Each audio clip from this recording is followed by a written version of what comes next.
Hello guys, so for today po, ang gagawin po natin ay i-compare po natin yung EP-Ever at SRNE na MPPT Solar Charge Controller. So pareho po sila MPPT na Solar Charge Controller at parehong 20 amps po. Unbox po na muna natin. Hindi ko pa talaga nakikita. So tingnan natin kung anong mga kasama sa box. User manual. Ito yung SRNE. Pag makita nyo yung box ng EP-Ever ay mas maliit. Pero yun ay dahil may makapal siyang foam for protection. So sa loob ng box ay meron siyang manual, user manual at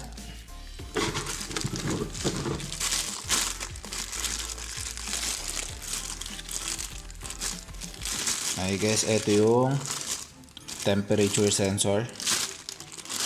And so meron ng mahabang wire. At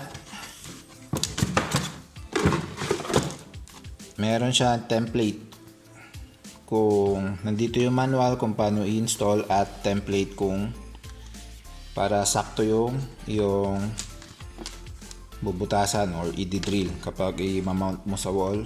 So ayan, idikit mo lang sa wall mo. Alam mo na kung saan yung dapat mong butasan para ma-mount mo siya ng maayos. Ayan. So yun po ang laman ng SRNE. Tago muna natin to.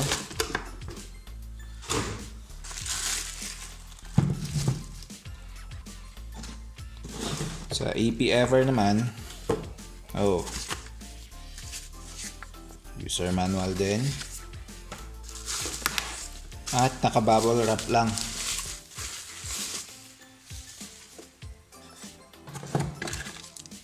At meron siyang connector kasama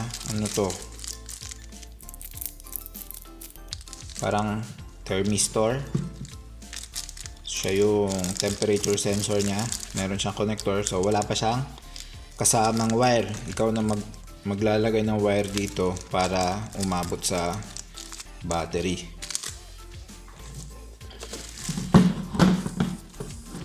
And so ayan po, halos magka-size naman sila. Tingnan natin kung anong connections. So meron yung temperature sensor, pareho din. Meron din dito kinakabit yung solar panels, battery at load, at merong communication port, pareho. So halos pareho. Dalawa lang yung buttons nung EP-Ever, ito 4. At may mga LEDs yung SRNE dito sa solar panel, battery, load, at kung may error or warning. So pag-usapan na po natin kung paano natin i-compare ang efficiency ng dalawang solar charge controllers natin. Sa MPPT solar charge controller kasi merong dalawang function na ginagawa niya.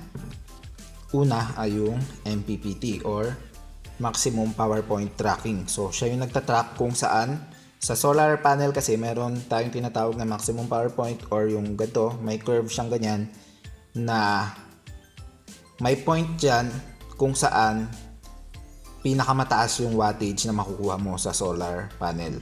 Kasi kapag masyadong mataas yung amperahe na kinukuha mo sa solar panel, yung voltage ay bumababa.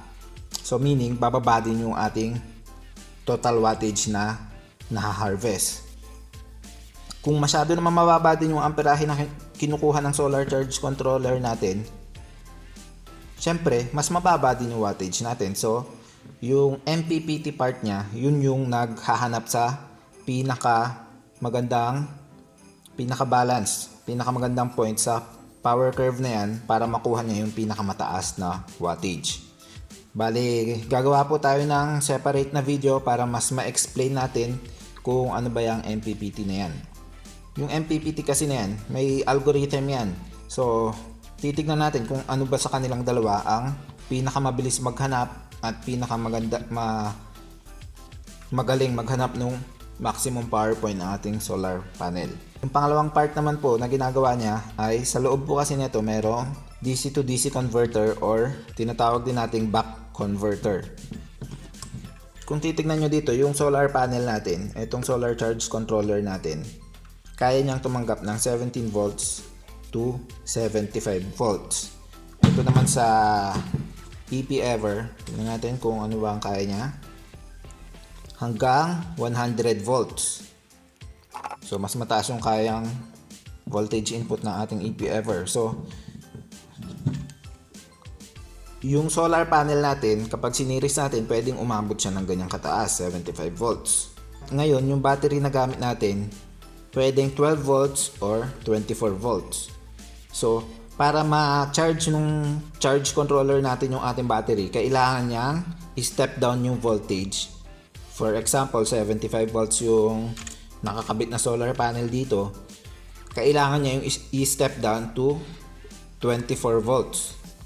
So, yun yung gamit nung DC to DC converter or buck converter sa loob ng ating solar charge controller. At may efficiency losses doon. So, yun yung atin na i-compare din kung ano sa kanilang dalawa ang mas efficient mag-convert or mag-step down ng voltage para ma-charge yung kanyang battery.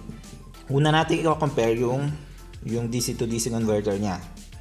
At para ma-compare natin yun ay gagamit tayo ng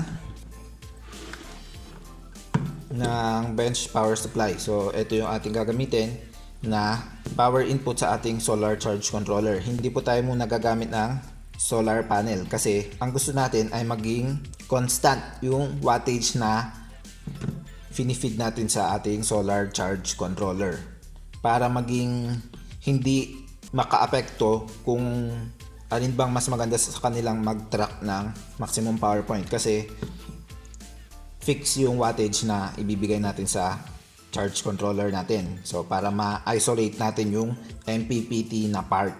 Dahil ang gusto lang muna nating i-test ay yung buck converter or yung DC to DC converter ng ating solar charge controller.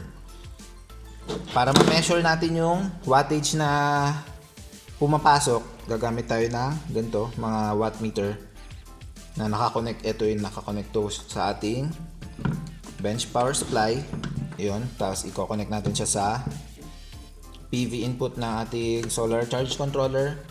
At meron din, may isa pa tayong power meter din na ikakabit naman natin sa battery. Yung battery natin ay yung ating BYD na battery. Ito siya. So, ayan. Ito yun, nakakonect siya dyan sa ating BYD battery. Siguro gagamit tayo ng dalawang voltages. Una natin gagawin ay ito, makikita nyo dito 18 volts at 6 amps. So parang isang 100 watt yan na solar panel. And then next time, yung susunod, tataasan natin yung voltage. Gawin siguro nating 30 volts. Maximum na kaya nitong bench power supply. At i-check din natin kung ilang watts yung output niya versus dun sa input. So, ikakabit lang po muna natin yung ating mga connection dito sa SCC. So, ayan po at nakakabit na yung mga ating power meters. At gagamitin din natin yung app ng BMS natin, which is yung JBD BMS, para ma-monitor din natin yung pumapasok talaga sa battery. So, sa ngayon, nakapatay pa yung BMS natin. Kaya, hindi pa naka-on yung ating solar charge controller. I-on na natin siya para mag-start na tayo. So, ayan. Nag-on na yung ating solar charge controller. May moon dito kasi walang power input. Nakapatay pa yung bench power supply natin. 13.1 yung voltage na lumilitaw sa battery. 13.1 din. So, tama naman. On na natin yung ating bench power supply. 18 volts at 6 amps.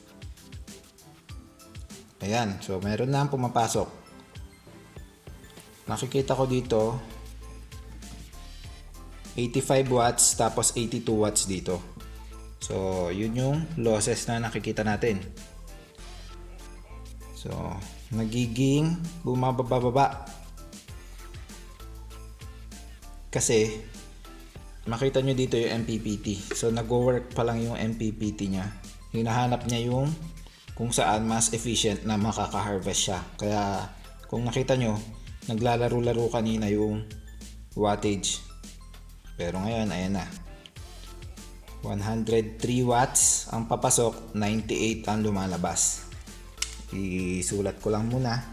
Mukhang dun siya nagsesettle 103 at 98. So, kinumpit ko, mga nasa 95% yung efficiency niya. So, may 5% na nawawala. I mean, may 5% na losses dun sa kanyang conversion. Ngayon, tumigil na naman mag-charge. Siguro naka-MPPT kasi, so hinahanap niya. Naghahanap siya ng, tinatry niya hanapin yung maximum power point.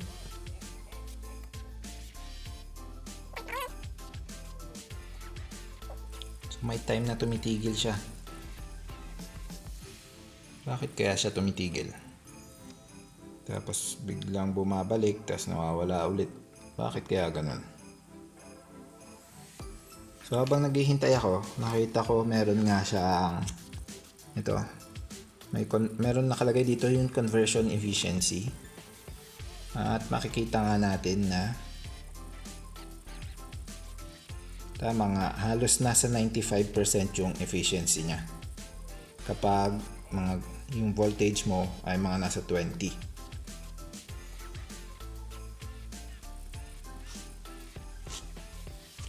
Tumitigil siyang mag-charge. Ewan ko kung bakit. Try natin taasan yung voltage. Ilagay natin ng 20. I'm not sure kung bakit talaga siya tumitigil. Biglang after a while, bigla na lang tumitigil yung pag-charge niya. So, kukunan ko nga ng timer. Timingan ka natin kung bakit bigla na lang siya tumitigil.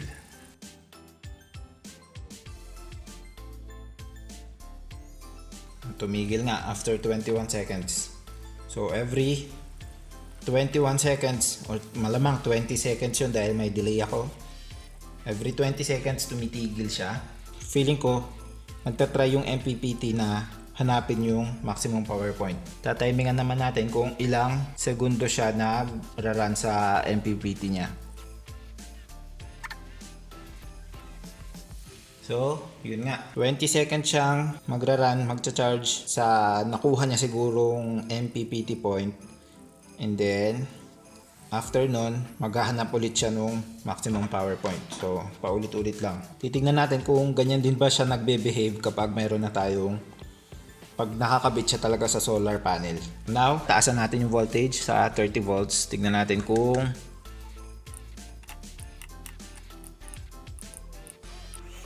ayan, 30 volts na. So, 173 tapos 164. So, ayan, nakuha na natin yung gusto natin makuha. Ngayon, ikabit naman natin yung ating EP-Ever. Tingnan natin kung sino ang mas efficient. Patayin natin yung battery. Yun ang maganda sa mga battery ganito. Pwede mong patayin yung output gamit lang yung app nila. Unlike sa iba, kailangan mo talagang i-disconnect yung battery.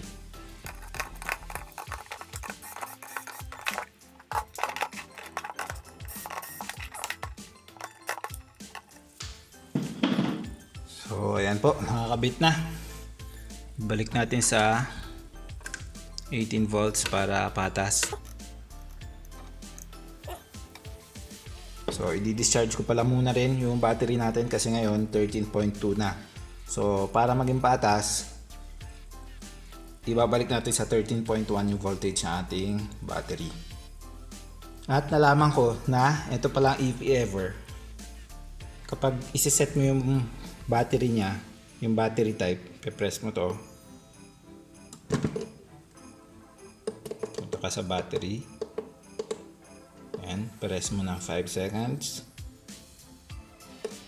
At ang option mo lang, ito, sealed, gel, or flooded. At user na. So wala siyang lithium na option. So ang pipiliin mo dyan, user. Ngayon, ang problema, kapag sinet mo sa user, wala ka naman option, walang way para ma-change mo yung voltages. Ewan ko kung anong voltages ng default, pero hindi ka nila binigyan ng way para ma-change mo yung mga voltages na gusto mo. At ang kailangan mo ay bumili pa ng ganito para ma-change mo yung settings. Ito yung MT50, so additional na naman to na presyo. Or meron ding binibenta na USB connector para pwede mo ikabit sa PC or sa yung phone. So hindi ko na ipapakita sa inyo kung paano ko i-change yung voltage kasi hindi naman yung sakop ng video natin. Yung sakop ng video natin ay efficiency. Kung gusto niyo siguro na pakita natin yung kung paano i-change, kung paano gamitin, ay mag-comment lang kayo para magawan din natin ng separate na video.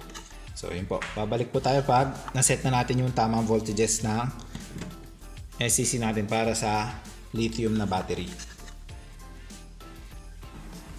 So ayan po, naset ko na yung settings para sa lithium battery. So pwede na po nating i-start. So yung voltage po natin 13.1 na ulit. Ayan, 13.1 volts.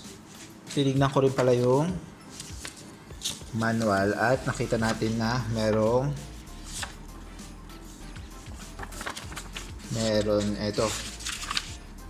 ito yung model na ating EP-Ever 2210EN. Nakita natin na merong ayan, yung efficiency curve niya at ito mukhang more than 97. Yung nakita natin kanina sa SRNE ay halos nasa more than 95 din pala, pero yung nakuha natin 95 lang, 95% lang. Ito more than 97 yung kanyang efficiency daw. So makikita natin kung more than 97 nga. Turn on na natin. Ayan, meron na. Ang nakukuha natin ngayon 101. Ang pasok 102, 101, tapos 98.6. Sulat natin.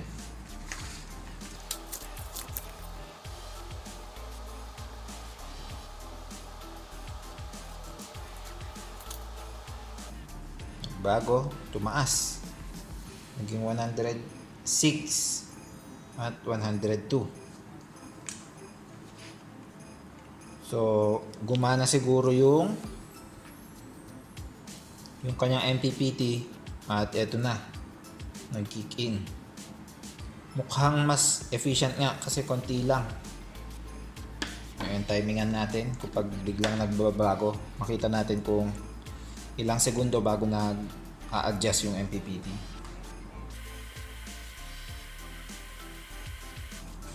So, ayan po. Pinatakbo ko po ng ilang minuto para ma-monitor natin kung ano yung nangyayari. At mukhang every 30 seconds, tumatakbo yung MPPT tracker.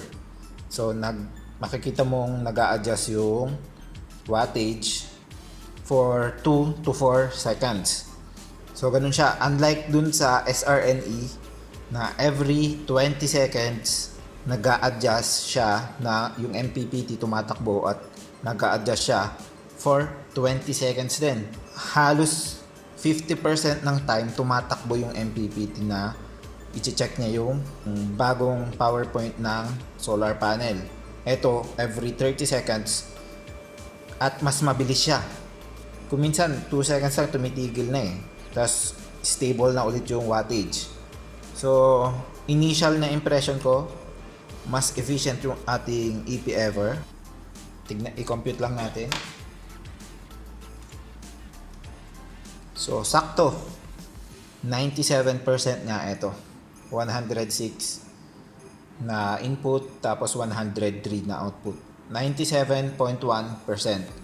Yung SRNE, 95% yung nakuha nating efficiency. So, next naman po, ipunta natin sa 20 volts. Tignan natin kung magbabago.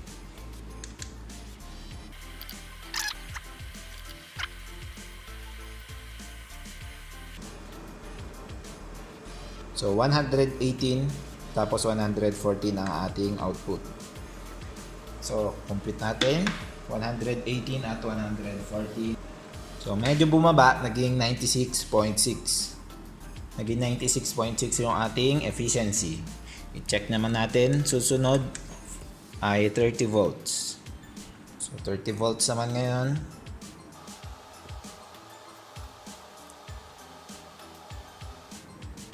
Hintayin natin mag-adjust. Tataas pa siguro ito mamaya-maya.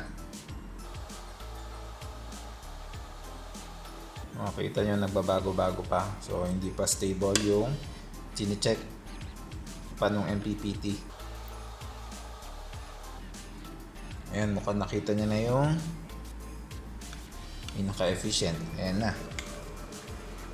So, ang nakuha natin 177.3 at ang output ay 170.3. So, ayun, 96% na yung ating efficiency. So, I guess na tapos na po natin yung comparison natin dun sa kanilang DC-DC converter. Susunod po ay itetest naman natin yung MPPT niya. Although nakita natin kanina kung paano nag-work yung kanyang MPPT tracker, pero sa bench power supply kasi yung gamit natin. So, ang susunod po ay kakabitan na natin ng totoong solar panel para makita natin kung paano ba siya nagre-react kapag totoong solar panel na ang ating gagamitin. Right now, 11 PM na po, mag-aalas 12 na. So, wala nang araw ngayon.